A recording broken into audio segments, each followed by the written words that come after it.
الأسبوع. فاكرين لما غزة كانت على كل لسان، كانت في كل بوست، كانت في كل حتة، كل الناس كانت بتدعي بتصرخ. بس دلوقتي ما عادش حد بيتكلم عن غزة. ليه؟ ايه اللي حصل؟ ليه بطلت الناس تتكلم عن غزة؟ الدمار بقى مشهد مألوف.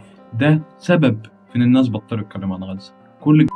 كل حاجة بقينا بنشوفها، الحاجات اللي كانت بتبكينا ما عادش بتبكينا دلوقتي، لأننا بشر عقولنا بتحاول تحمينا. كل ما تشوف مشهد أسوأ وأسوأ عقولنا بتحاول تحمينا عشان صحتنا احنا. من كتر ما شفنا ناس سمعنا عقلنا تعب. بقيت بتقول ما عدتش قادر أشوف طفل كمان ميت. عقلك بدأ يحاول يقاوم. كل ما يشوف فيديو يقلب يقلب يقلب.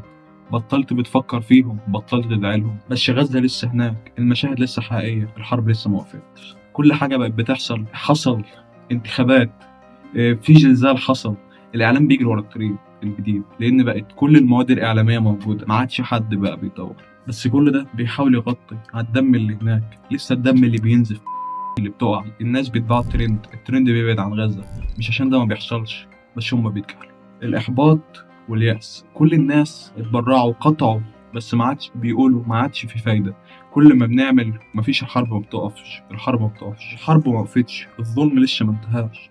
لو صوتك مش هيعرف يوقف الشاروخ، بس هيكسر الصمت. إلا لو انت اتكلمت عن غزة ده ممكن تتعرض للمساءلة القانونية أو تتحبس، وممكن كمان يتقفل حسابك ده من انستجرام. بس يعني المهم، فانت ما ينفعش تقف عن غزة.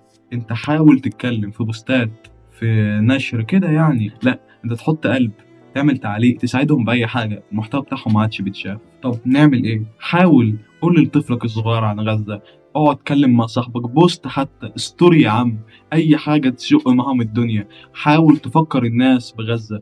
حاول حتى لو حد ناسي معاه فلوس يتبرع. حاول ما تسكتش. كسر جدار الصمت. لو الناس كلها سكتت، لازم انت اللي تغير وتتكلم. ما تنساش تشترك وتحط لايك، انا تعبت فشخ على الفيديو ده.